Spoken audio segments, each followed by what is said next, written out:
Hey guys, welcome back. So in this lesson, we're going to be setting up our data transfer objects, and we'll be using AutoMapper to kind of automate the process of linking our DTO to our domain objects. So let me give a little background as to what a DTO or data transfer object is. Now, it really is a part of a pattern where we try to decouple our domain object, meaning remember this is representing a database table.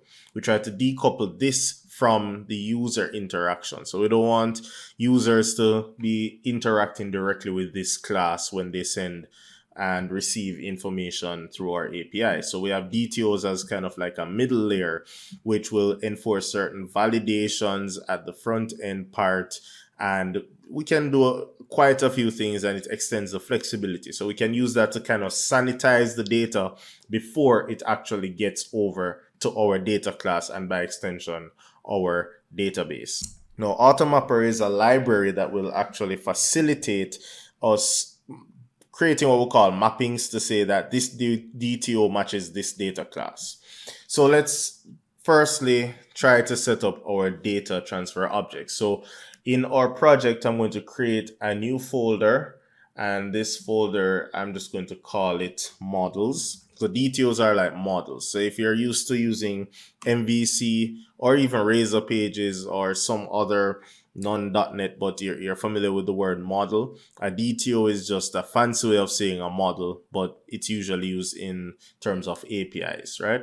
So you can name that folder models. If you want to name it DTOs so that you know exactly what it is, that's fine, but I'll just stick with models. Now, inside of our models folder, we generally have a number of classes that represent each maybe variation of a request relative to each domain object. So let's start off with country. So country has 3 fields. All right. So I'm going to create a DTO that will allow us to interact with country or have another layer. So I'm going to call it country DTO, and that's my naming convention. I put on DTO to the end of the same name, right? Because I don't want to have country here and country up there, and then I make a modification to one, and then it turns out it was the wrong one. So by naming it DTO, you can clearly see which one is not the DTO and which one is, right? So we go ahead, create country DTO, and really and truly the DTO needs to look similar to the actual domain. Now you're probably saying, okay, so why the duplication? Because you just created another class in another folder just to give it back the same properties. Well, at this point, I did say we can add validation. So I can say that the name is required, right? So that means when a user is going to interact with the DTO, this annotation is going to say you cannot send me information for this DTO without this value. So if it's not there, validation will handle.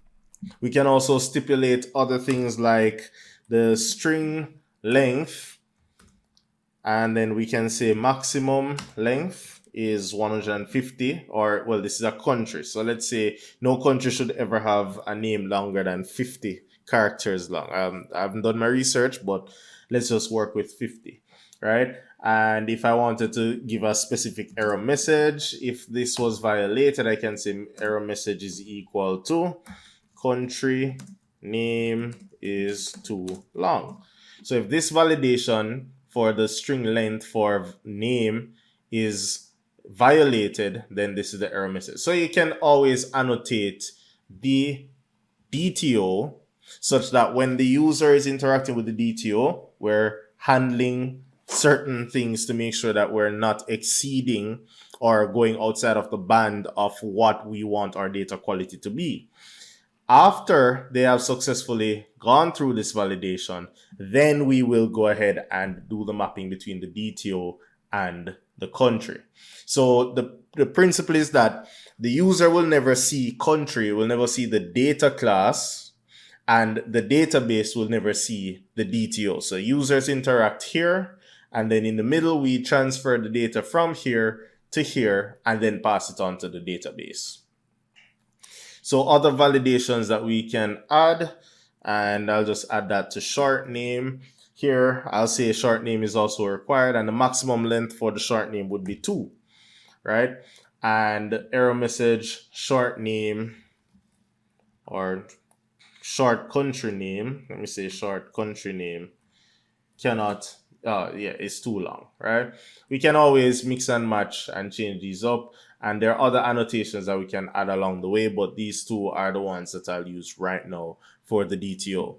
Now, there's also an extension or extending this pattern a little bit more where we create DTOs per operation. So when we start developing our controller, or controllers, we'll start looking at the different types of operations and verbs. And then what people do or do in some cases is that they have a DTO per operation. So you have a DTO for reading, you have a DTO for creating, you have a DTO for updating. Because the reality is that there are sometimes when you don't need to provide certain information. So if somebody is creating a country, I don't need them to have the field for ID. Right? So the DTO that I would like them to interact with would be create country DTO, and you won't get that opportunity to provide a value for the ID because we really don't need the value for the ID. So generally speaking, I have two. I have the country, or I have the base DTO, and then I have one for create, because once again, create doesn't need the ID. All right, so when we're doing our verbs, you'll actually see the difference between how we use either one. And note I'm putting it in the same file. Single responsibility pattern can take precedence here, and you do each one in its own file like we did for the domain classes. Or since this is a small application, I'll just put all the DTOs that are related to one domain inside of the same file, just in separate classes with the appropriate names. So I'm going to pause here, and I'm going to challenge you to go ahead and do the same thing for hotel create, the DTO, and go ahead and put on some validations for the field. All right, so I hope you took on that challenge, and I am here to show you what I did. Now, if you did it and you have no errors, that's really good. I did it slightly differently, so I'm just going to walk you through the thinking behind what I've done here for the hotel DTO. So I flipped the script. Instead of creating the hotel DTO and then creating the create version, what I did was I created the create version, and then I let it inherit, or let the DTO, the base one, inherit from the create. And I'll explain that decision. Now, going back to what we just did with the country DTO, you notice that we repeated the fields, right? ID is in one, but not in the other. But then we repeated name, and I actually refactored this one also. We repeated name and short name, right? So what I did was to say, what are the common fields and what are the unique fields otherwise? So ID, I only really need ID when I am going to do an update, or I'm going to look at the details, or something that's not a create operation, right? So I have the create DTO, which is going to have all the fields that are absolutely necessary for the creation. They're also absolutely necessary if you're looking for the details or if you're going to update, right? And once again, you have variations. So if it is that you wanted a DTO that only allows you to update the name, and that's what you want to expose to the user behavior, to only update the name of the country but not the short name, just for example's sake, then you could create a DTO that says update country name DTO, and all it exposes is the name field. So you have all of those options. However, I'm not going that granular into it. So what I'm doing is defining one where the ID is not present, and that's what will handle the create operations, or the non-ID required operations. And then I have the base one, which is just inheriting from the one that has all the other fields. So the base one has ID, and it's inheriting, so it automatically has access to everything that was defined. That way, I don't need to repeat my validations, because initially I had the same validations twice in the file, and for as many other details as I may have defined, I would have had these validations again and again and again. So that was my thinking here. So I extended that ideology to the hotel DTO. So I have the create hotel DTO, which has its validations for the name, right? And see, I copied and pasted. I didn't even change this message. So that's hotel name is too long, address is too long, and you have maximum length. You can add minimum length. You probably want to add minimum length to short name because they need to provide at least one character, or even name one character is needed, right? So coming back to hotel DTO, we have that validation for the name. We have that validation for the address, for the rating. And let me just put some space so we can see where everything starts and stops. There we go. So for the rating, it's required. And I set a range of 1 to 5 because the rating needs to be between a 1-star rating or a 5-star rating. Of course, we're using double because you have 4.5, 4.1, 1.5, etc. So the range here just says whatever numeric value is there needs to be between these numbers. And then the country ID is required. Now note, I have country ID, but unlike the domain class, I didn't define country. And also missing from the create is the ID. So these two are missing because at creation, all I need is the ID. All the database is going to see is the ID. It's not going to see the actual entity or anything coming from that field. Now, that field does become necessary, however, when I need to see the details. So like we described, instead of going and running another query to find out which country has the ID that was provided here, I can just do an include and get the country details included.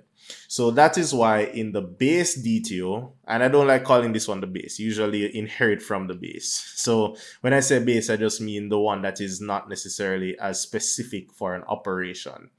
So I'm using it loosely, but I'm just explaining myself so I don't confuse you guys.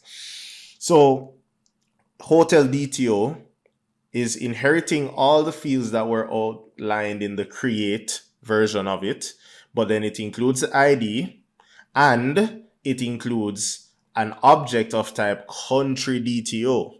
So it would have been easy enough to just copy the fields over and you wouldn't be wrong. You don't need to specify a foreign key in the DTO. Once again, that's customer facing. It's not database centric. So it doesn't really care if it's a foreign key or not. It just says, okay, I need an integer because I was defined as an int. However, we're not using country because a DTO should never reference a domain object directly. So DTOs talk to DTOs, domain objects talk to domain objects. Automapper is the only bridge in between the two. So technically speaking, a DTO doesn't even know that it has a domain object. So there should be no correlation with a domain object and a DTO. So the DTO is defined here and the property here is also a DTO.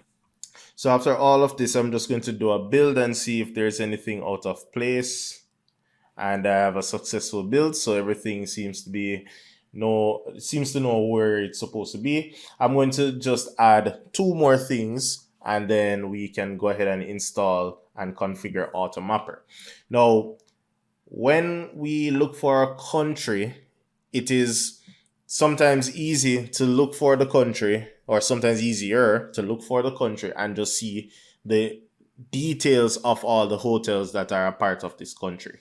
So we kind of did that linking here where we're allowed to see the details of the country for any given hotel. But then when a country has multiple hotels, right, we need to be able to say, look for the country with the ID 1, and I want to see all the hotels that are there, which is not uncommon. Anywhere on the internet, if you look for, on a booking website, you look at Jamaica, for example, and it's going to show you the list of hotels. So what we need to do in our domain object, and we'll be replicating that across also, but we need to have a property that is a public virtual list, and I'll just use iList because that's an extension of the list data type, and it's a list of type hotel, all right, and it is going to be called hotels, and we get and set that property. So this property, we don't need to do a migration for this. This is really not going to go to the database. This is just telling the domain object that when you are getting data for all of these, if it is requested, you can also include the list of hotels associated with the country. So remember, in our unit of work, we did say you can do an includes. So we could have included the details of a country with any given hotel, or we could look for a country and include the list of hotels. So that's what that property is there for. Now what I'm going to do is allow the DTO to actually have that behavior also. So in our country DTO, I'm going to place that one inside of the non-specific, non-operation specific DTO. And once again, DTOs speak to DTOs. So hotel, DTO, that's the data type we're dealing with, and it maps back to hotel. This doesn't need to be virtual. All right, so we have a public, we have the potential to look at a country DTO and get back the list of hotels also. The field names have to match between the DTO and our domain object if we want the mapping to work seamlessly. Otherwise, there are a lot of configurations that you have to go and say, oh, this member or this property matches this one over that side. We don't want to go through all of that. Based on what we're doing here, everything should map to the other or to its counterpart quite well. All right, so I've been saying map, map, map, map. So let's install AutoMapper because that's what we're going to use to do this mapping, right? So right click on the project, go to NuGet packages, and then we're going to browse and we're searching for AutoMapper. And what we really want would be automapper.extensions.microsoft.dependency injection, because this one is specifically for .NET Core. The other one, it's not optimized for .NET Core, right? So this is the one that we want. We can just go ahead and say install. Now, AutoMapper is not the standard. There are other tools out there that do similar things to AutoMapper, but this one is very popular. I use it a lot. It has not failed me, at least in very recent times. It has not. So we can get a lot of work done with AutoMapper. So now that we've installed it, oh, I thought I saw an error. Now we need to set up an initialization, right? So what I'm going to do is just create a folder, and you realize that I love to create folders to kind of segregate what is happening where. So I'm going to call this folder configurations. And in this folder, I'm going to create a class that I'm going to call mapper initializer.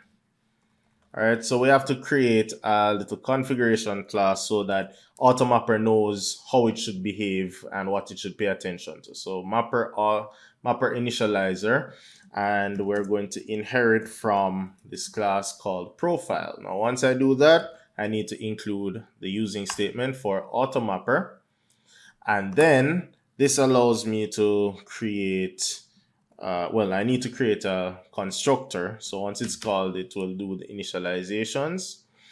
And then in this constructor, I need to define all of the mappings, right?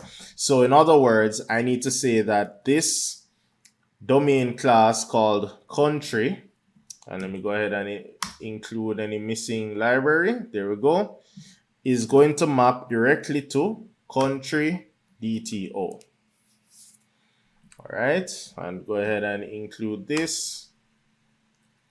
And then we open and close brace, and then I'm just going to follow that up with dot reverse map, which is also a function.